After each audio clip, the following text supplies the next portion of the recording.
오늘 우리에게 주시는 하나님의 귀한 말씀 로마서 8장입니다. 로마서 8장 13절에서 18절까지의 말씀.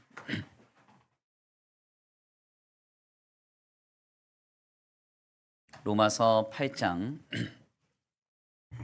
13절에서 18절까지의 말씀입니다. 찾으신 줄 알고 다 같이 한 목소리로 함께 봉독합니다. 시작. 너희가 육신대로 살면 반드시 죽을 것이로되 영으로서 몸의 행실을 죽이면 살리니 무릇 하나님의 영으로 인도함을 받는 사람은 곧 하나님의 아들이라. 너희는 다시 무서워하는 종의 영을 받지 아니하고 양자의 영을 받았으므로 우리가 아빠 아버지라고 부르짖느니라. 성령이 친히 우리의 영과 더불어 우리가 하나님의 자녀인 것을 증언하시나니 자녀이면 또한 상속자 곧 하나님의 상속자요 그리스도와 함께한 상속자니 우리가 그와 함께 영광을 받기 위하여 고난도 함께 받아야 할 것이니라. 생각하건대 현재의 고난은 장차 우리에게 나타날 영광과 비교할 수 없도다. 아멘. 할렐루야. 아멘. 할렐루야. 아멘. 오늘도 하나님의 예비하신 귀한 은혜가 있는 줄 믿습니다. 귀한 시간 하나님의 은혜로 새롭게 되시고 하나님의 귀한 말씀 가운데 힘을 얻고 변화받는 귀한 시간 되시길 간절히 축원합니다. 우리 다 같이 믿음으로 선포하겠습니다. 다 잘 되고 있습니다. 하나님께서 하십니다. 시작. 다 잘 되고 있습니다. 하나님께서 하십니다. 아멘. 다시 한번 믿음으로 선포합니다. 주님은 우리의 아버지 되십니다. 하나님 아버지께서 하십니다. 시작. 주님은 우리의 아버지가 되십니다. 하나님 아버지께서 하십니다. 아멘. 오늘도 우리의 아버지 되신 하나님께서 풍성한 은혜와 사랑으로 우리의 예배 가운데 임재하여 주시고 역사해 주시리라 믿습니다. 오늘은 귀한 시간 귀한 말씀을 통하여서 아버지와 아들이란 제목으로 하나님의 귀한 말씀 함께 나누고자 합니다. 올해부터는 우리가 하나님의 말씀인 성경을 함께 한 해 동안 일독하자는 의미에서 성경 일독 캠페인을 모두가 다 감당하고 있습니다. 아마도 지난 주간에는 창세기서 1장에서부터 25장까지 잘 읽어 오셨을 텐데요. 이번 주간에는 26장에서부터 50장까지 하나하나 잘 읽어가시면 되겠습니다. 성경의 이해가 필요하신 분들은 간지의 내용을 참고하셔서 읽으면 큰 유익이 있으리라 믿습니다. 특별히 우리가 그런데 성경을 읽어갈 때에 주의해야 할 점이 있습니다. 그것은 바로 오늘 우리가 성경을 읽을 때 각각의 구절들이 인상적이라고 하여서 각각의 구절 혹은 어떤 단어나 개념 등을 오늘 우리의 문화와 사상 속에서 단편적으로 이해하려고 하는 것입니다. 결국 여기에서 성경을 바르게 이해하기 위해서는 정통 신학을 수학하여서 훈련된 교역자가 성경 교사로서의 역할을 감당해 주는 것이 중요하다고 할 수 있습니다. 그러니까 성경을 읽다가 이해가 잘 되지 않거나 좀 어려운 부분들은 교역자에게 다가와서 물어보시고 그 이해를 구하시면 됩니다. 괜히 목사님 바쁘실 것 같다, 강수사님 바쁘실 것 같다 해서 덮어두고 묵혀두시면 괜히 오해가 더 쌓이고 이해가 잘 되지 않으니까 교역자를 세운 이유는 그런 거 물어보라고 세운 거니까 항상 이 말씀의 깊은 이해와 도움을 받기 위해서는 교역자에게 묻고 또 도움을 받으시는 것이 중요하다고 할 수 있습니다. 특별히 성경의 말씀의 오해와 오남용의 사례는 우리의 주변에서 많이 찾아볼 수가 있는데요. 불과 몇 해 전까지만 하더라도 신자의 사업장에는 내 시작은 미약하였으나 내 끝은 창대하리라 라고 하는 이 메시지가 곳곳에 붙여 있곤 했습니다. 실상 이 말씀의 메시지는 해석된 의미가 굉장히 좋아 보이지만요. 사실상 본문이 전하고자 하는 그 담겨진 이 메시지 안에서는 그 의도가 매우 부정함을 보게 됩니다. 내 시작은 미약하였으나 내 끝은 창대하리라 라고 하는 이 말씀은 욥기서의 말씀으로 애매한 고난 가운데 있었던 욥을 찾아간 빌닷이라고 하는 친구가 그를 정죄하면서 남긴 말입니다. 그러니까 본문의 의도는 강복함이 아닌 정죄함 혹은 더 나아가서 저주함에 가까운 본문이라고 할 수가 있는 것이죠. 그러니까 우리가 이 본문의 내용을 우리가 읽기에 좋다고 해서 강복하는 방향에서 이 메시지를 많이 전한다고 한다면 성경이 진정으로 전하고자 하는 메시지가 바르게 전달되지 않았다고 할 수가 있겠습니다. 더 나아가 때때로 각종 열광주의 혹은 신비주의의 집회 현장 속에서 성령 은사 집회 자체를 거부하거나 은사 집회를 인도하는 그 집회 인도자를 인정하지 않는 문제에 관해서 성령을 거스르는 죄라고 하는 이 내용이 명명되면서 많은 이들을 정죄하는데 이 본문이 사용되곤 합니다. 사실상 그렇지만 이 본문 말씀을 담고 있는 성경의 내용은 성령의 은사 집회의 현장이나 혹은 그 집회 현장의 사역자를 거스르지 말라라고 하는 의미를 담고 있지 않습니다. 실상 성경에서 말하고 있는 성령을 거스르는 죄란 예수님께서 직접 언급하시는 죄로서 이 말씀이 바로 연이어지는 메시지, 인자를 거스르지 말라라고 하는 메시지와 연결되는 것을 살펴보면 성령께서 증거하시는 일, 그러니까 예수님이 그리스도이시고 메시아이시고 구원자이심을 거스르는 그 죄를 범할 때에는 사하심이 없다라고 하는 것을 의미함을 우리가 알아야 합니다.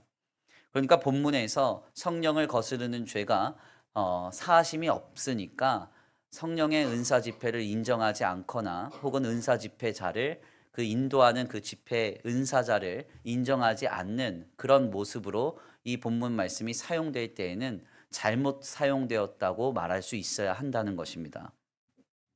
왜 이런 일이 벌어지는가? 그 이유는 성경의 각각의 구절들을 우리가 구절만을 발췌해서 이해하려고 하기 때문에 그렇습니다. 이런 관점에서 오늘 본문 말씀도 자유롭지 않은데요. 본문은 그런 말씀의 오남용이 많은 대표적인 본문이라고 할 수 있습니다. 먼저는 15절 말씀에 관한 오해가 있습니다. 15절 말씀 함께 봉독해 올려드립니다. 15절 말씀 시작. 너희는 다시 무서워하는 종의 영을 받지 아니하고 양자의 영을 받았으므로 우리가 아빠 아버지라고 부르짖느니라. 아멘. 아멘. 본문 말씀에서 말하는 양자의 영이란 하나님의 영을 의미합니다. 우리가 하나님의 영을 통하여서 하나님을 부르짖을 때 하나님 아버지로, 아빠 아버지로 부르짖게 된다는 내용을 전하고 있는데요. 본문의 말씀을 토대로 혹자들은 거꾸로 이런 주장을 합니다. 성령을 받으려면 하나님 아버지께 부르짖어라 이렇게 말하는 겁니다. 사실상 우리가 신앙생활을 하면서 우리의 마음을 쏟아놓고 하나님 앞에 마음을 다해 부르짖어 기도하는 것은 신자가 간절하고도 긴급한 마음을 하나님 앞에 토로하는 어떤 믿음의 유익이 있습니다. 그렇지만 이것은 성령을 받은 성도가 하나님 앞에 긴급하고 간절할 때 결과적으로 감당하는 행위이지 성령을 받기 위한 방법은 아닙니다. 그러니까 이렇게 결과와 원인을 바꿔서 하나님 앞에 아빠 아버지로 주님을 부르짖으면 성령을 받는다. 이렇게 말하게 되면 오늘 본문 말씀을 오해한 것이고 잘못 왜곡되어 사용한 것이라고 할 수가 있는 겁니다. 또한 더 나아가서 18절 말씀에 관한 오해도 있는데요. 오늘 본문 말씀 18절입니다. 우리 함께 다 같이 봉독합니다. 시작. 생각하건대 현재의 고난은 장차 우리에게 나타날 영광과 비교할 수 없도다. 아멘. 아멘. 오늘 본 말씀 18절 말씀은 때때로 고난 중에 있는 성도들에게 큰 위로가 되는 말씀입니다. 자신의 고난이 있고 어려움이 있는데 현재의 고난은 장차 주님이 이루어 가실 영광스러운 일, 그것과 비교할 수 없기 때문에 참고 견디자 하는 방향에서 본문이 이해가 되는 겁니다. 그런데 실상 18절 말씀에서 말씀하는 하나님이 우리에게 나타내시는 영광이란 하나님의 자녀가 마지막 때에 주님의 나라에서 주님의 자녀로서 누릴 영원한 구원과 영생의 자유를 의미합니다. 그러니까 우리가 오늘 고난 속에서 버티고 견디면 내게 어떤 좋은 일이 있을 것이다 하는 의미에서 18절 말씀에 현재의 고난은 장차 나타날 영광과 비교할 수 없다. 이렇게 본문을 해석하거나 이해하거나 적용해서는 안 된다는 것이죠. 그래서 오늘 본문 말씀 이후의 말씀인 21절 말씀은 이것을 하나님의 자녀들의 영광의 자유라고 좀 더 명확하게 설명합니다. 21절인데요. 우리 함께 다 같이 봉독합니다. 시작. 그 바라는 것은 피조물도 썩어짐의 종 노릇한 데서 해방되어 하나님의 자녀들의 영광의 자유에 이르는 것이니라. 아멘. 18절 말씀 속에서 우리에게 장차 나타날 영광이 무엇인가? 우리가 육신에 썩어지는 데서 종노릇 받는 데서 해방되어서 죄와 사망의 종노릇 되는 데서 해방되어서 먼 훗날 하나님의 나라에서 영광의 영생의 자유를 누리며 주님과 함께 영원히 사는 그 영광. 그것이 바로 오늘 우리에게 나타날 영광이라는 것이죠. 그러니까 때때로 신자가 고통 속에서 18절 말씀을 되뇌이면서 그래 조금만 참으면 곧 내게 영광이 있을 거야, 좋은 일이 있을 거야, 문제 해결될 거야 이렇게 하면서 본문 말씀을 이해한다면 본문 말씀이 전하고자 하는 이유 그 메시지를 조금 더 명확하게 이해하지 못한 것이라고 할 수 있습니다. 신자는 이 땅에 썩어질 보이는 소망이 아니라 보이지 않는 소망, 마지막 날의 영생의 구원과 주님의 영원한 나라의 자유를 바라보면서 오늘의 문제를 참고 견뎌야 하는 것이죠. 오늘 본문 말씀 24절에서 25절까지의 말씀입니다. 우리 함께 다 같이 봉독합니다. 24절에서 25절 시작. 우리가 소망으로 구원을 얻었음에 보이는 소망이 소망이 아니니 보는 것을 누가 바라리요. 만일 우리가 보지 못하는 것을 바라면 참음으로 기다릴지니라. 아멘. 우리가 갖는 소망이 무엇입니까? 보이는 소망이 아니라는 거예요. 보이지 않는 소망. 그것을 바라보면서 끝까지 참고 견디며 인내하는 것이 오늘 우리의 믿음의 길임을 바울은 증거하고 있습니다. 사실 오늘 우리가 본문 말씀을 읽어가면서 왜 이토록 본문 말씀에 대한 오해들이 많아지게 되는가? 사실은 구절구절들을 따로따로 띄어서 생각하고 이해하며 감동을 받기 때문에 그렇습니다. 그래서 본문 말씀을 우리가 바르게 이해하기 위해서는 8장 전반적인 내용의 흐름 속에서 본문을 이해하는 것이 가장 중요하다고 할 수 있어요. 그렇다면 본문 말씀에서 전하고자 하는 중심적인 메시지는 과연 무엇일까요? 오늘 본 말씀 13절에서 18절까지 말씀을 통해 바울은 지금 무엇을 말하고 있습니까? 우리가 수주간 나눴던 주일 본문의 말씀을 다시 한번 복기해 보면요. 먼저 8장 말씀의 서두에서는 율법이 아닌 그리스도 안에 있는 생명의 법이 오늘 우리를 해방하였다라고 선포가 됩니다. 그리고 나서 바울은 육신을 따라 육신에 이끌려서 육신의 생각으로 살아가는 사람들이 있고 영을 따라 영의 생각으로 살아가는 사람들이 있음을 밝히게 되죠. 결국 오늘 우리는 하나님의 영이 우리 안에 있으므로 영의 생각으로 육신을 쫓아 살아가지 않는 인생이 되었다고 성경은 말합니다. 여기에서 오늘 본문 말씀이 이어지는 겁니다. 그 이후에 바울이 뭐라고 말하고 있는 거예요? 성령이 우리 안에 계셔서 이제 영의 생각을 따라 살아가는 인생이 되어지면 하나님과 우리와의 관계가 어떻게 바뀌게 되는가, 이것을 설명하고 있는 겁니다. 그러니까 이 흐름, 논리적인 순서를 잘 파악할 필요가 있어요. 이 로마서 말씀은 사실 논문형으로 쓰여진 본문 아닙니까? 그러니까 가장 먼저 우리가 이제는 육신의 어떤 율법의 법에서 해방이 되어서 하나님의 생명의 법으로 인도를 받아 내 안에 하나님의 영이 임재하심으로써 육신의 생각이 기준되어 살아가는 삶을 영위하게 됩니다. 그 삶의 현장 속에서 주님은 나와 어떤 관계를 맺으시느냐, 이 본문의 내용이 우리에게 전하는 바가 그와 같다는 것이죠. 그 내용이 14절에서 17절 말씀을 통해서 우리에게 전해집니다. 함께 봉독합니다. 시작. 그런데 하나님의 영으로 인도함을 받는 사람은 곧 하나님의 아들이라. 너희는 다시 무서워하는 종의 영을 받지 아니하고 양자의 영을 받았으므로 우리가 아빠 아버지라고 부르짖느니라.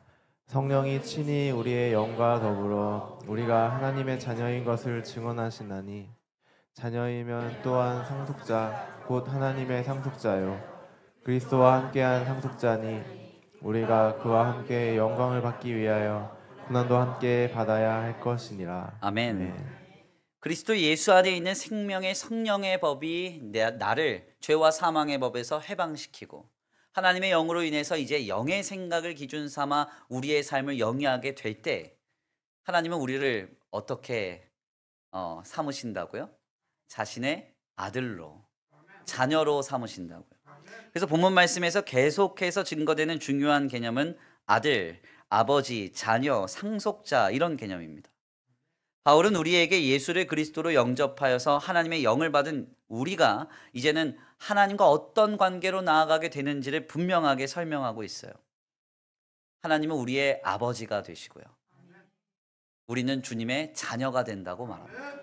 네, 이것은 너무나 놀라운 일이에요. 네, 저만 놀라운가 봐요. 표정들을 보니까.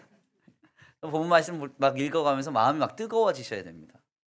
세상에 그 어떤 종교가요, 창조주가 피조물을 아들 삼았다 하는 종교가 어디 있습니까? 세상에 그런 종교는 없죠.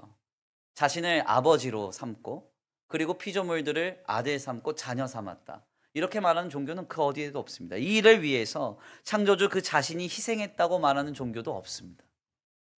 혹여 어떤 우상이 자신들이 만들어 놓은 인간을 아들로 삼았다 한다 하더라도 그러한 신들의 공통적 특징은 인간들을 착복하고 잡아먹기 위한 우상들이에요. 그런데 진리인 기독 신앙 안에서 우리 하나님은 어떤 분이세요? 자기와 동일한 본질이신 유일한 신아들 예수를 내어주셔서 우리를 자녀 삼으시고 우리의 아버지가 되셨다고 말씀하신 주님이십니다. 그래서 신약 성경학자로 잘 알려진 요야킴 예레미야스는 많은 유대 문헌을 연구하고 검토해 본 뒤에 이런 내용을 우리에게 밝혀요. 예수님 당시까지 하나님을 아버지라고 부른 사람은 예수님 외에는 한 사람도 없었다. 예수님처럼 기도 시간에 하나님을 아빠, 아버지라고 부른 사람도 없었고, 또 예수님처럼 제자들을 보고 기도할 때 하나님을 아버지라고 부르라고 가르쳐 주신 분도 없었다. 아멘입니까?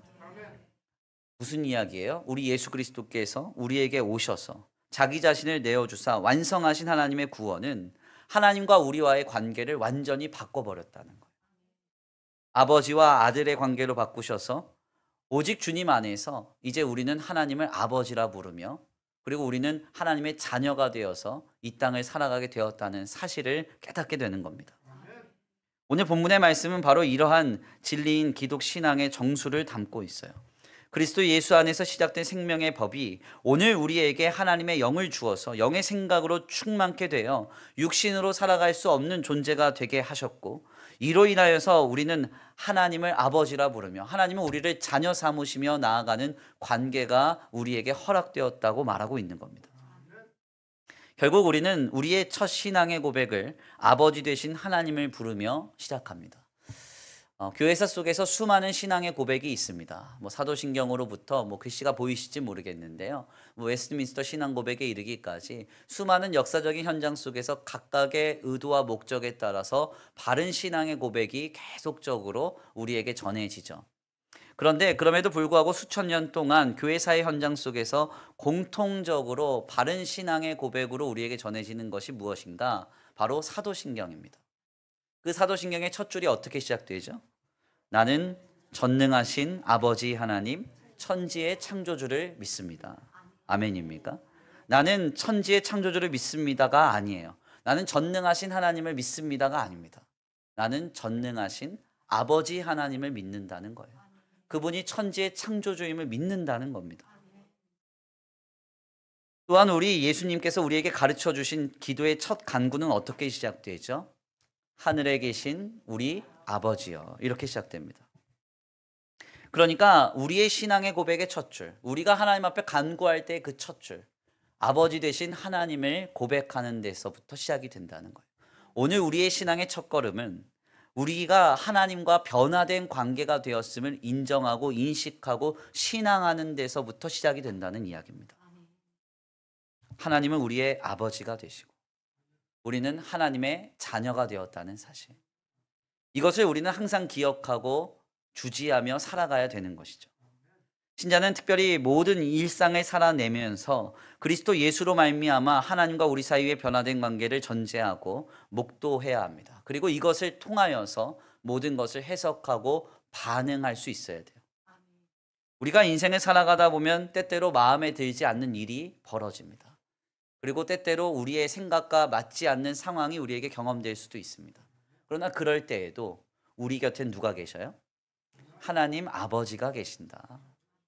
내 아버지가 나를 지키시고 보호하시며 인도하시고 공급하신다. 이 사실을 전제하고 그 상황을 바라보며 해석하고 반응해야 된다는 거예요.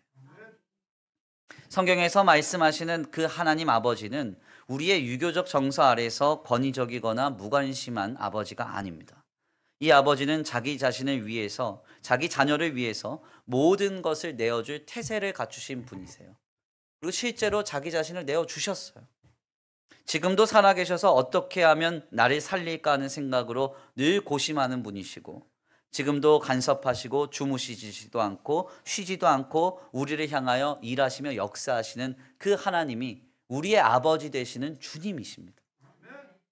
바울은 이 하나님을 우리가 아빠 아버지라고 부르게 되었다고 설명해요. 15절 말씀입니다. 우리 함께 다 같이 봉독합니다. 15절 시작. 너희는 다시 무서워하는 종의 영을 받지 아니하고 양자의 영을 받았으므로 우리가 아빠 아버지라고 부르짖느니라. 아멘. 아멘. 우리가 하나님을 아빠 아버지라고 부른답니다. 여기서 말하는 아빠 아버지는요, 일반적인 아버지를 부르는 그런 표현이 아닙니다. 아주 친밀하고 밀접하며 가깝고 살가운 관계를 의미해요. 우리의 기원자가 되고 공급자가 되고 책임자가 되시는 적극적인 우리를 향하여 행하시는 아버지를 의미합니다. 그래서 종교개혁자인 칼빈은 이 내용에 관해서 부성적 관용이라는 개념을 상기하면서 하나님과 우리와의 관계가 아버지와 아들과의 관계로 변화되면서 나타나는 일에 관해서 이렇게 설명합니다. 제가 한번 그 내용 읽어드릴게요. 이런 내용이에요. 하나님께서 우리에게 성령을 주신 것은 공포감을 갖게 하여 우리를 괴롭히거나 근심과 걱정에 쌓이게 하려는 것이 아니고, 우리의 불안한 마음을 가라앉히고 우리의 마음이 안정된 상태에 이르게 하며 확신을 가지고 자유롭게 하나님을 부를 수 있게 하기 위함이다. 아멘입니까? 무슨 말이에요? 우리의 마음이 힘들고 어려울 때 우리의 모든 마음을 어렵게 하는 것을 잠시 내려놓고 자유롭게 하나님을 부르게 하시기 위해서 하나님을 아버지라고 부르게 허락하셨다는 거예요. 그리고 주님이 우리를 자녀 삼으셨다는 겁니다. 결국 성도는 모든 상황 속에서 우리의 아버지 되시는 하나님을 기억해야 합니다. 마치 어린아이가요, 자신의 뒤에 든든한 아버지가 있음을 기억하고 모든 순간에 담대하게 행하는 것 같은 그런 강하고 담대함이 우리의 아버지 되시는 주님으로 말미암아 우리 가운데 있어야 한다는 거예요. 교회 뒤편을 가보면 참새 놀이터가 있습니다. 제가 가끔 이제 뭐 저녁에 밥을 먹으러 잠깐 집에 가거나 하면 거기에 유치원 마치고 모여서 노는 애들이 있어요. 가끔 그 놀이터가요, 공적 공간 아닙니까? 그런데 막 무슨 자기 집인 것처럼, 자기 땅인 것처럼 막 아주 거리낌 없이 담대하게 행하는 애들이 있습니다. 막 얼마나 시끄러운지. 막 그리고 누가 뭐 타고 있으면 막 내려오라 그러고 막 내 거예요, 다 내 거예요. 그런 애들이 있어요. 그 아이들의 공통적 특징이 뭔지 아세요? 예, 엄마 아빠가 뒤에서 보고 있어요. 그러니까 당당한 거예요. 무서운 게 없는 거예요. 너 우리 아빠가 누군지 알아? 이런 정신으로 그냥 담대하게 행한다고요. 사실 성도에게는 이러한 마음이 있어야 됩니다. 모든 상황 속에서 우리의 마음이 조급하여지고 다급하여지고 절박하고 긴급하여질 때 하나님 아버지가 계심을 기억해야 한다는 거예요. 마르틴 루터는 우리가 하나님께 대하여 생각할 수 있는 최상의 이름이 아버지다 이렇게 말했습니다. 그러면서 신자는 절박한 외침으로써 아버지 되신 하나님의 이름을 찾고 부르며 간구하고 기도해야 함을 교훈했어요. 아멘입니까? 모든 상황 속에서 하나님 아버지를 부르십시오. 찾으십시오. 기억하십시오. 그 주님을 붙잡고 살아갈 수 있는 저와 우리 성도들 모두가 되시기를 간절히 축원합니다. 우리 한번 다 같이 한번 따라해 볼까요? 신자된 나에게는 하나님 아빠 아버지가 계신다. 시작. 신자된 나에게는 하나님 아빠 아버지가 계신다. 다시 한번 고백합니다. 지금 나에게는 하나님 아버지가 계신다. 시작. 지금 나에게는 하나님 아버지가 계신다. 아멘. 우리에게는 하나님 아버지가 계신다는 사실, 그것이 늘 기억되고 늘 붙들 수 있는 우리의 믿음이 되기를 간절히 축원합니다. 특별히 우리가 하나님 아버지를 항상 기억하고 그분을 붙잡고 살아갈 때 성경을 통해서 확인되는 신자에게 임하는 네 가지 유익이 있어요. 첫 번째는 모든 공포와 두려움이 사라진다는 것입니다. 하나님이 우리의 아버지가 되시면 그분이 우리를 책임지시고 붙들 것이기에 신자는 공포와 두려움과 염려에서 해방될 수 있어요. 이사야서 40장 후반부터 계속적으로 하나님의 회복에 대한 메시지가 전해지면서 우리에게 반복적으로 선포되는 한 구절이 있습니다. 두려워하지 말라, 놀라지 말라. 이런 말씀이 계속적으로 선포가 돼요. 주님이 말씀하시죠. 주님이 지으셨고 주님의 것으로 삼으셨다는 것이죠. 우리가 주님의 자녀가 되고 주님의 것이 되었다고 하면 주님이 우리를 책임지시지 않을까요? 우리의 삶에 역사해 주시지 않을까요? 그 하나님 아버지가 악한 자라도 좋은 것으로 줄 아시는 그 상황 속에서 우리 아버지 되신 하나님이 가만히 계실까요? 그렇지 않다는 것입니다. 제가 이번 주간에요, 어떤 형제와 함께 이야기를 나누면서 크게 감동받았던 개념이 있어요. 이 친구가 이제 그 신춘문예를 매번 도전을 합니다. 소설을 쓰는데 소위 소설가들이 작품을 쓸 때요, 아주 중요한 한 가지 개념이 있다는 거예요. 작가의 손가락이라는 개념이 있답니다. 이야기의 개연성 있는 전개를 서술하고자 이 작가들은요, 사건을 도미노처럼 이렇게 세워둡니다. 그래서 그 도미노가 하나씩 무너지면서 이 극의 흐름이 잘 흘러갈 수 있도록 조치를 하는 거예요. 그래서 각각의 사건들을 도미노처럼 이렇게 세워놓는데 가끔 그 사건과 사건의 틈이 너무 벌어져가지고 사건이 넘어졌는데 그 다음 게 넘어지지 않는 그런 일이 벌어지곤 한답니다. 도미노 해보셨죠? 네, 해보셨어요? 네. 그래서 이때 이렇게 극이 이게 개연성 있게 흘러가야 되는데 그게 흘러가지 않게 되면 바로 그때 작가가 손가락을 넣어서 다음 사건을 넘어뜨리는 거예요. 자신의 의도를 담아서요. 그래서 갑자기 작가의 의도가 반영이 돼서 극이 전환되는 게 나타나는데 그게 바로 이제 소설을 쓸 때 나타나는 작가의 손가락이라는 개념입니다. 작품의 세계 속에서 작가가 전지전능한 존재이기 때문에요, 이야기가 자신의 의도와 달리 이상하게 흘러갈 때 적극적으로 개입을 하는 거죠. 저는 이 이야기를 듣는데 C.S. 루이스라는 사람이 하나님의 구원 역사를 전지적 작가 시점으로 묘사했던 것이 생각이 났습니다. C.S. 루이스가 이런 표현을 해요. 하나님이 지금 우리의 인생 그리고 우리의 이 세상의 모든 역사를 택한 백성을 구원하는 이야기를 쓰고 계신다고 이렇게 표현을 합니다. 그러니까 거대한 하나님의 구속사의 역사의 그 작품이 우리가 쓰여지고 있고 그 중에 일부로서 오늘 우리의 삶이 살아가고 있는 것이죠. 그래서 주님은 그 시간과 공간에 구애를 받지 않아요. 작품의 세계 속에서 작가가 과거에도 들어갔다가 현재에도 들어갔다가 미래에도 들어갔다가 하잖아요. 그러니까 사실은 우리 하나님께서는 과거에도 우리 하나님이시고 현재에도 우리 주님이시고 미래에도 우리 주님이 되시는 거죠. 그런데 제가 이 내용을 좀 떠올리면서 그 형제 이야기를 듣는데 이게 접목되면서 정말 큰 은혜가 있었어요. 하나님께서 우리의 인생에 깊이 관여하셔서 자신의 손가락이 아니라 자기 자신을 전부 갈아 넣으신 현장이 있습니다. 그 현장이 어디입니까? 바로 예수 그리스도의 십자가예요. 십자가. 죄와 사망의 권세 아래에서 종이 되어 끌려가고 있는 우리를 보시고 하나님의 택한 백성을 생명의 구원으로 이루어 가시고자 자기 자신이 뛰어드신 거예요. 손가락 정도가 아니라 자기 자신을 아예 갈아 넣으신 거예요. 나를 살리기 위해서, 나를 하나님 안에서 구원하시고 자녀 삼으시기 위해서 이 일을 감당하셨다는 겁니다. 바로 이 아버지가 계시는데 우리가 뭐가 두렵겠냐는 거죠. 뭐가 염려가 되냐는 거예요. 정말 긴급하고 다급할 때는 주님이 찾아오시고 간섭하시고 개입하실 것인데 두려울 게 뭐가 있습니까? 이 아버지 하나님을 늘 마음에 품고 우리의 안에 있는 염려와 불안, 두려움에서 해방되는 은혜가 있게 되길 간절히 축원합니다. 둘째로는 우리가 아버지 되신 하나님을 기억하고 살아갈 때 지금 우리에게 역사하시는 하나님의 크신 사랑이 확실하게 보여지고 확인되게 됩니다. 신자가 삶의 순간순간 아버지 되신 하나님을 기억하고 붙잡으며 살아가다 보면 우리의 삶의 순간순간에 하나님의 사랑이 묻어나 있음이 나타나고 발견돼요. 우리가 당연한 관계에서는요, 그 상대가 내게 주는 사랑과 섬김이 잘 인식되지 않습니다. 그래서 대표적인 게 어디서 나타나냐면 부부관계 속에서 나타나죠. 남편이 아내에게, 아내가 남편에게 하는 것 당연하잖아요.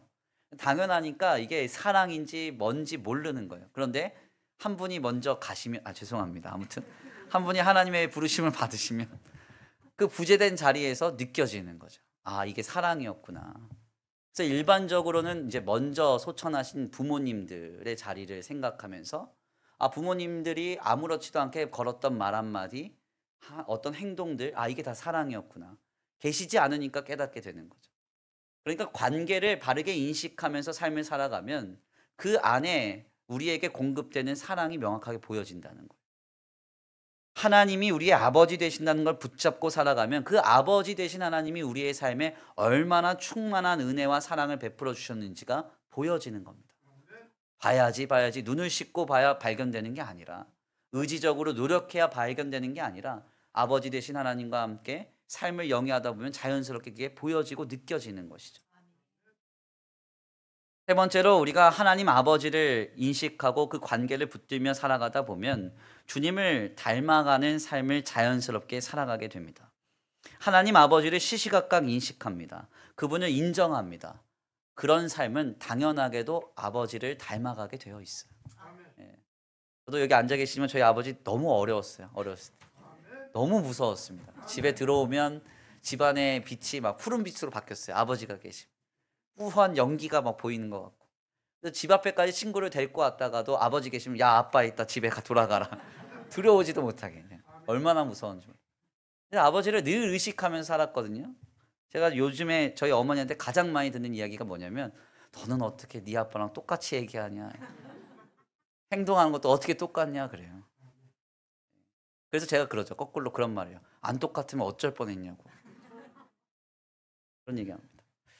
아버지를 늘 기억하고 그 아버지와의 관계를 늘 붙잡고 살아갔던 사람은 자연스럽게 아버지의 모습을 닮아가게 돼요. 시켜서 되는 게 아니고 훈련돼서 되는 게 아닙니다.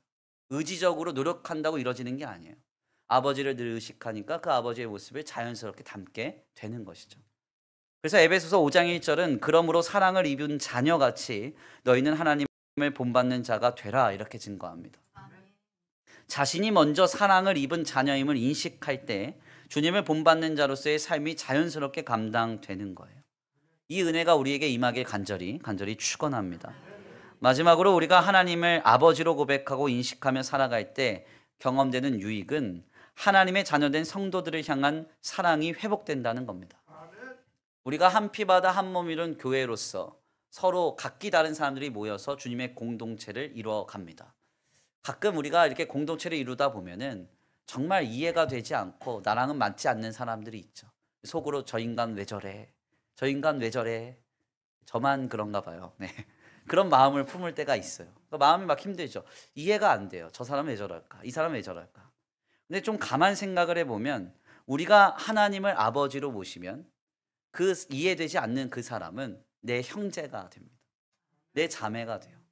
누가 형제에게, 누가 자매에게 그런 판단과 그런 정죄를 하겠습니까? 그럴 수 없죠. 내 형제니까, 내 자매니까 다 이해하고 사랑하게 되는 것이죠. 형제가 잘 된다고 해서 배 아플 이유가 없어요. 형제가 어렵고 고단한 일에 슬프지 않을 사람이 없습니다. 그러니까 하나님을 아버지로 모시면 우리 주변에 있는 성도들을 사랑할 수 있는 마음이 우리 가운데 임하는 것입니다. 바로 이 역사가 오늘 우리에게 임하여져야 되겠습니다. 교회된 내가, 그리고 주님의 교회가 하나님을 아버지로 모심으로써 서로가 뜨겁게 사랑하고 하나 될 수 있게 되기를 간절히 축원합니다. 그렇다면 우리가 여기까지의 말씀을 나누면서 질문해야 할 점이 있어요. 어떻게 하나님 아버지와 그리고 자녀된 우리가 그 관계를 바르게 인식하면서 오늘을 살아갈 수 있을 것인가 하는 것입니다. 실상 우리는 하나님을 아버지로 고백합니다. 그리고 그 주님을 신앙하고 있다고 여깁니다. 문제는 뭐냐면 일상을 살아가면서 그 주님을, 그리고 그 주님과의 관계를 망각하며 살아갈 때가 많이 있다는 거예요. 모르거나 인정하지 못한다는 이야기는 아닙니다. 우리가 인정하니까 오늘 모여서 예배하는 거죠. 내 하나님 아버지를 내가 알고 내가 인정하기 때문에 주님을 경배하고 주님께 기도하며 헌신하는 거예요. 그렇지만 알고 인정하는 것과 아버지 되신 하나님과 자녀된 나의 관계를 붙잡고 살아가는 일은, 인식하며 살아가는 일은 아주 다른 결의 이야기입니다. 주님의 자녀가 되었다는 것 잘 알고 우리의 아버지가 하나님 되었다는 걸 잘 압니다. 그러면 어떻게 이 관계를 붙잡고 늘 의식하며 살아갈 것인가? 여기에는 두 가지의 해답이 있습니다. 먼저는 첫 번째로 특별 은총적인 영역에서 하나님의 말씀인 성경을 가까이 하는 거예요. 전 세계 기독교인들에게 가장 뛰어난 영성학자 중에 한 사람으로 알려진 리차드 포스터가요, 그의 책인 하나님과 함께하는 삶이라는 책을 발견하면서 여기에서 이런 결론을 맺습니다. 오직 성경만이 그리스도인들의 가장 믿을 만한 영적 훈련서이다. 이렇게 말해요. 다른 책 다 필요 없다는 거예요. 내 책도 필요 없다는 거예요. 성경만 있으면 된다. 성경을 통해서 그들은 하나님을 알아가고 하나님을 경험할 수 있대요. 특별히 이 책에서 그가 말하는 것은 성경에는 임마누엘 하나님으로 가득 차 있다. 이렇게 말해요. 임마누가 뭡니까? 함께 하시다. 하나님이. 언제나 어디서나 나와 함께 하시는 하나님에 대한 이야기로 성경이 가득 차 있어서 이 성경을 가까이 하면 그 임마누엘 하나님을 경험할 수 있다는 거예요. 우리 교회도 새해 벽두부터 전교인들이 말씀을 읽기 시작했습니다. 어떤 분들은 벌써 출애굽기서까지 다 읽고 계시더라고요. 말씀을 읽어갈 때마다 우리에게 임마누엘 함께 하시는 하나님이 확인이 될 거예요. 그 주님을 만나는 은혜가 있게 되길 간절히 축원합니다. 두 번째로는 일반 은총적 영역에서요, 우리의 부모 자식 간의 관계를 통해서 아버지 되신 하나님을 발견할 수 있습니다. 종교개혁자인 칼빈이요, 1555년 6월 26일에 설교한 신명기 5장 16절 설교가 있습니다. 신명기 5장 16절 설교는요, 10계명의 계명 중에서 내 부모를 공경하라라고 하는 그 내용을 주의한 거예요. 근데 거기서 인상적인 내용이 있습니다. 그 내용을 좀 축약해서 읽어보면 이런 내용이에요. 하나님께서 이 계명을 통하여 부모님에 대한 공경에 대해서 말씀하시는 이유 중 하나는 그가 우리의 본성에 가장 적절하고 알맞은 수단을 사용하심으로써 우리를 자신에게로 이끌기 원하시기 때문이라는 이유도 있다는 점에서 유의해야 합니다. 하나님께서는 인간들을 가장 우호적인 방법으로 자신에게 이끌어들이기 위하여 그들 앞에 부모님이라는 상징을 두셨습니다. 아멘입니까? 굉장히 인상적인 해석이죠. 하나님께서 부모라는 대상을 주신 것은 하나님을 인식하고 하나님을 향한 우리의 신앙을 바르게 세워가기 위한 상징으로 부모님을 두셨다는 거예요. 이 말을 좀 더 적극적인 의미로 확장해서 생각해 보면요, 우리가 부모 자식 간의 관계를 경험하면 하나님 아버지와 자녀된 우리와의 관계가 간접적으로 경험된다는 거죠. 그러므로 성도는 멀리서가 아니라 가정 안에서 아버지 하나님을 경험할 수 있어요. 누구를 통해서? 부모님을 통해서. 부모님을 통해서. 제가 이렇게 이야기를 하면 어떤 분이 그러죠. 목사님, 저는 부모님 잘못 만났습니다. 그래서 우리 부모님은 형편없었습니다. 역할도 제대로 못 하셨어요. 그런데 어떻게 하나님 아버지를 경험합니까? 이렇게 물으실 수 있습니다. 물론 이 일은 너무 마음 아픈 일이에요. 그렇지만 우리에게 참 부모가 없다 하더라도 우리가 부모일 수 있어요. 그렇죠? 우리가 부모일 수 있다. 혹은 앞으로 우리가 부모가 된다면 우리의 자녀들에게 행하고 감당하는 그 모습을 통해서 이것이 아버지 하나님의 마음이구나 깨닫게 되는 겁니다. 경험하게 된다는 거예요. 저도 이번 주간에 이제 그 새끼발가락 쪽이 골절이 됐습니다. 그래서 이제 원래는 처음에 좀 따끔따끔 아팠어요. 걸을 때. 근데 저는 이제 웬만해서 아프면 병원 안 가거든요. 그래서 계속 걸었습니다. 걸으니까 갑자기 피멍이 들면서 발이 막 부어오르기 시작하면서, 그래서 이거 병원을 가봐야 되겠다 해서 이제 병원을 갔습니다. 갔더니 이제 새끼발가락 뼈 끝에가 좀 이제 떨어졌다는 거예요. 발가락 뼈가. 별거 아니라고 생각했더니 6주 정도 걸린다고 하더라고요. 그래서 제가 지금 우리 무릎 아픈 어르신 성도님들, 발 다친 분들 깊이 통감하면서 정말 많이 회개하고, 오늘도 이제 여기 내려오면서 뒤로 내려오면서 우리 성도님한테 인사하면서 얼마나 겸손히 지내고 있는지 몰라요. 네. 아무튼 이제 중요한 건 뭐냐면, 제가 이제 다리에 뼈가 이게 붙어야 되니까요. 건드리면 안 됩니다. 그래서 이 주변에 오는 게 너무 싫고 막 신경질적으로 반응이 빨리 붙어야 되니까 또 잘 안 붙는데요. 6주 지나서도 봐야 된대요. 예, 그래서 잘못하면 미얀마 못 가게 생겼어요. 그래가지고 제가 이제 막 이거 어떻게 해야 되지 이러고 있는데, 근데 아무튼 근데 이제 그래서 주변에 오면 다 싫어요. 다 오지 말라 그래. 다 오지 마. 그리고 뭐 하여튼 가까이 왔다를 막 신경질적으로 반응하는. 그런데 자녀는 괜찮아요. 자녀는 괜찮아요. 아파도 자녀는 괜찮아요. 제가 이것을 보면서 뭘 깨닫느냐? 하나님 아버지의 마음이 이렇다는 거예요. 본인이 아파도 괜찮아요. 자녀에게 오시는 것은, 자녀에게 모든 걸 다 해주시는 것은 괜찮아요. 이게 바로 아버지의 마음이죠. 결론을 내리자면 하나님 아버지의 사랑을 인식하고 경험하며 발견하는 은혜의 방편은 멀리 있지 않습니다. 우리의 손에 쥔 성경을 통해서 하나님 아버지를 우리가 발견할 수 있고요. 우리의 가정 안에서 부모 자녀된 관계를 통해서 하나님 아버지와 자녀된 우리의 관계를 우리가 경험할 수 있습니다. 이 은혜를 누리시길 간절히 축원합니다. 하나님 아버지와 우리와의 관계를 붙잡고 살아갈 수 있는 저와 우리 성도들 모두가 되시기를 간절히 축원합니다. 귀한 말씀의 결론을 맺겠습니다. 우리는 본문 말씀을 통해서 하나님의 영으로, 성령으로 인해서 우리가 하나님의 자녀가 되었고 주님은 우리의 아버지가 되었다는 사실을 발견합니다. 하나님께서 나의 아버지가 되셨다는 사실은 우리로 하여금 모든 불안과 염려를 이기게 합니다. 삶의 순간순간 하나님의 아버지의 사랑을 깊이 경험하고 발견하게 합니다. 더 나아가 우리의 삶이 주님을 자연스럽게 닮아가게 하고요. 신자 된 우리가 하나님 안에서 하나님의 자녀된 많은 성도들을 사랑할 수 있는 마음을 품게 만듭니다. 이러한 놀라운 유익이 있음에도 불구하고 우리는 하나님 아버지와 자녀된 우리의 관계를 망각하며 살아갈 때가 많이 있습니다.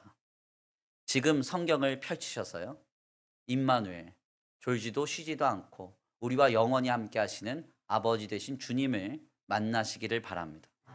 그리고 우리의 가정 안에서 하나님 아버지와 주님의 자녀된 우리의 관계를 인식할 수 있게 되기를 간절히 축원합니다. 그래서 하나님 아버지께서 베풀어 주시는 은혜와 사랑으로 충만케 되는 저와 우리 성도들 모두가 되시기를 간절히 축원합니다. 이 시간 귀한 말씀 붙잡고 기도하겠습니다. 찬양의 가사를 생각하시면서 함께 고백합니다. 아바 아버지, 나를 안으시고 바라보시는 아바 아버지가 계십니다. 그 주님은 나를 고치시고 볼 수 없는 상처를 만지십니다. 우리가 그 하나님 아버지를 늘 붙잡고 아버지와 자녀된 변화된 그 관계를 늘 생각하며 오늘을 살아가게 하여 주시옵소서. 다 같이 믿음으로 고백하며 결단하며 나아가겠습니다. 아바 아버지, 아바 아버지, 나를 안으시고 바라보시는 아바 아버지, 아바 아버지, 아바 아버지, 나를 도우시고 힘주시는 아버지, 주는 내 맘을 고치시고 볼 수 없는 상처 만지시네. 나를 아시고 나를 이해하시네. 내 영혼 새롭게 세우시네. 아바 아버지, 아바 아버지, 아바 아버지, 나를 안으시고 바라보시는 아바 아버지, 아바 아버지, 아바 아버지, 나를 도우시고 힘주시는 아버지, 주는 내 맘을 고치시고 주는 내 맘을 고치시고 볼 수 없는 상처 만지시네. 나를 아시고 나를 아시고 나를 이해하시네. 내 영혼 새롭게 세우시 주는 내 맘을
우리의 하나님 되신 줄 믿습니다. 우리는 하나님의 자녀가 되어 언제나 어디서나 우리의 마음이 실망하고 낙심할 그때에 자유롭게 아빠 아버지 하나님을 부르며 나아가게 될 줄 믿습니다. 그 하나님을 붙잡고 부르며 그 하나님을 의식하고 인정하며 살아갈 수 있는 우리의 믿음이 되게 하여 주시옵소서. 우리 하나님 아버지를 부르며 주여 한번 부르시고 통성으로 기도하며 나아가겠습니다. 주여 한번 부르시고 기도합니다. 주여, 사랑과 은혜가 많으신 하나님 감사합니다. 하나님 이 시간 귀한 자리로 주님 앞에 나와 하나님의 귀한 말씀을 선포합니다. 주님 그렇습니다. 우리의 삶의 순간순간 우리의 아버지 되시는 하나님을 늘 의식하며 아버지 늘 생각하며 살아가기를 원합니다. 하나님, 나를 자녀 삼으시기 위하여 아버지 주여 자기 자신을 내어주사 우리 삶의 아버지 결국을 완전히 바꾸신 주님을 믿습니다.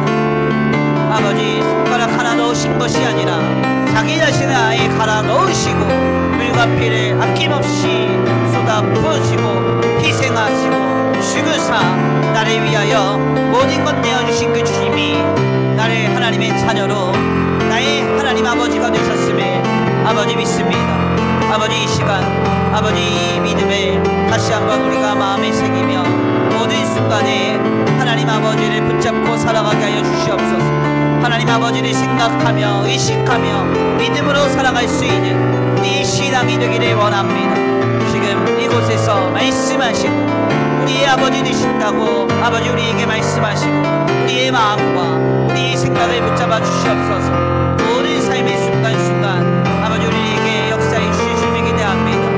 모든 삶에 우리의 아버지 되신 주님께서 우리를 책임지시고 우리를 인도해 가시리라 믿습니다.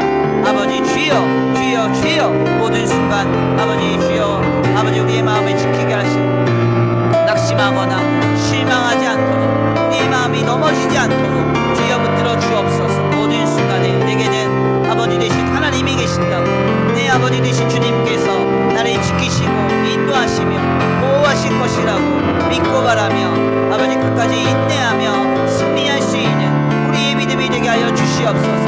주님 도우시지 믿습니다. 역사하시지 믿습니다. 주님 계시니 내 아버지 되시니 모든 순간에 내가 자유하다고 고백할 수 있는 우리의 믿음이 되게 하여 주시옵소서. 주님 역사하시지 믿습니다. 함께하여 주시옵소서. 나의 삶의 참주인 나의 참모이신 하나님 그 손에 나의 삶을 맡긴 나의 삶의 참주인 나를 이끄시는 주 하나님 그 손에 나의 삶을 드린다.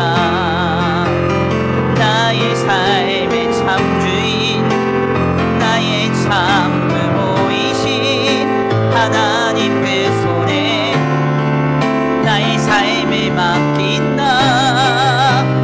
나의 삶의 참주인 나를 이끄시는 주 하나님 그 손에 나의 삶을 드린다. 아멘. 사랑과 은혜가 많으신 하나님 감사합니다. 오늘 귀한 시간 귀한 자리로 인도하여 주셔서 하나님의 귀한 말씀을 통하여 이제 우리가 하나님을 아버지로 부르며 우리는 하나님의 자녀가 되어 살아가게 됨을 다시 한번 말씀을 통하여 깨닫게 하시니 감사합니다. 하나님, 우리의 마음이 무너지고 낙심할 때 우리가 하나님 앞에 자유로이 나아가 아버지 하나님을 담대히 부르며 모든 순간을 견디어내기를 원합니다. 주님, 나와 함께하여 주시고 주여 은혜를 베푸사 지금도 쉬지도 않고 졸지도 않고 우리를 향하여 일하고 계시는 그 아버지 하나님을 우리가 경험하게 하시고 발견하게 하시고 인식하게 하여 주시옵소서. 주님 주신 66권의 성경을 통하여 임마누엘 하나님 아버지를 우리가 만나게 하시고 우리의 가정 안에서 주님 허락하신 부모와 자식 간의 관계를 통하여 아버지 하나님을 경험할 수 있도록 주님 붙들어 주시옵소서. 모든 순간에 강하고 담대하게 내 곁에 계시는 아버지 하나님과 함께 모든 삶의 난관을 돌파하게 하시고 주님을 향하여 아바 아버지라고 부르짖으며 아버지 모든 순간을 인내하며 승리할 수 있는 우리의 믿음이 되게 하여 주시옵소서. 오늘 귀한 주일 예배하고 돌아가는 발걸음 안전히 거하게 하시고 주님 간절히 원하옵기는 주님 앞에 아버지 한 주간의 삶을 주님께 의탁합니다. 모든 순간에 우리를 눈과 같이 지켜보아여 주시옵시고 한 주간의 삶에 공급하시며 인도하시며 책임져 주셔서 우리로 하여금 아버지 되신 하나님이 우리와 함께 하심에 이와 같은 복된 귀한 한 주간이 되었다고 간증하며 고백할 수 있도록 주님 복내려 주시옵소서. 이 시간 하나님 앞에 귀한 예물 올려드립니다. 이 예물이 쓰여지는 곳곳마다 영혼과 생명이 살아나게 하시고 하나님의 나라와 주님의 복음을 위하여 쓰임받는 거룩한 예물 되게 하여 주시옵시되 특별히 원하옵기는 드려진 손길 위에 복의 복을 더하여 주셔서 하늘의 신령한 복과 땅의 기름진 복으로 차고 온들어 넘치도록 채워주시고 이삭이 흉년 속에서도 100배의 결실을 얻었던 복과 은혜와 공급이 더하게 하여 주시옵소서. 도우실 믿고 감사함 올려드리오며 사랑과 은혜가 많으신 우리 구주 예수 그리스도의 이름으로 감사하며 기도 올려드립니다. 이제는 우리 주 예수 그리스도의 은혜와 성부 하나님의 극진하신 사랑하심과 성령 하나님의 내주교통하심이 우리의 인생의 모든 순간에 나의 아버지 되신 하나님을 붙잡으며 내가 그 아버지 되신 하나님의 자녀가 되었다는 사실을 늘 생각하며 모든 순간을 살아내기로 결단하는 우리 성도들 머리 위에 이제로부터 영원토록 함께 있을지어다.